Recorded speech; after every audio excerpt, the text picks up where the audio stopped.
டாஸ்மாக் ஊழலை கண்டித்து போராட சென்ற பாரதிய ஜனதா கட்சி மாநில தலைவர் அண்ணாமலையை காவல்துறை கைது செய்ததை கண்டித்து திண்டுக்கல் மாவட்டம் முழுவதும் பாரதிய ஜனதா கட்சியினர் ஆர்ப்பாட்டம். தமிழக அரசு டாஸ்மாகில் 1000 கோடி ஊழல் செய்ததாக கடந்த சில நாட்களுக்கு முன்பு அமலாக்கத்துறை அறிவித்தது. இந்த நிலையில் தமிழக பாரதிய ஜனதா கட்சியின் சார்பாக மாநில தலைவர் அண்ணாமலை இன்று டாஸ்மாக் ஊழலை கண்டித்து ஆர்ப்பாட்டம் நடத்துவதாக திடீரென அறிவித்தார். இதற்கு காவல்துறை அனுமதி மறுக்கப்பட்ட நிலையில் இன்று காலை சென்னையில் அண்ணாமலை கைது செய்யப்பட்டார்.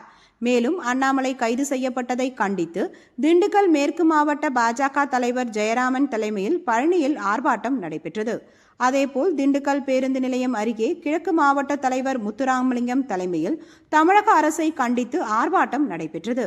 மேலும் நிலக்கோட்டை பேருந்து நிலையம் முன்பு பாரதிய ஜனதா கட்சியினர் சாலை மறியல் செய்து ஆர்ப்பாட்டம் நடத்தினர். இதனால் அப்பகுதியில் சிறிது நேரம் பரபரப்பாக காணப்பட்டது.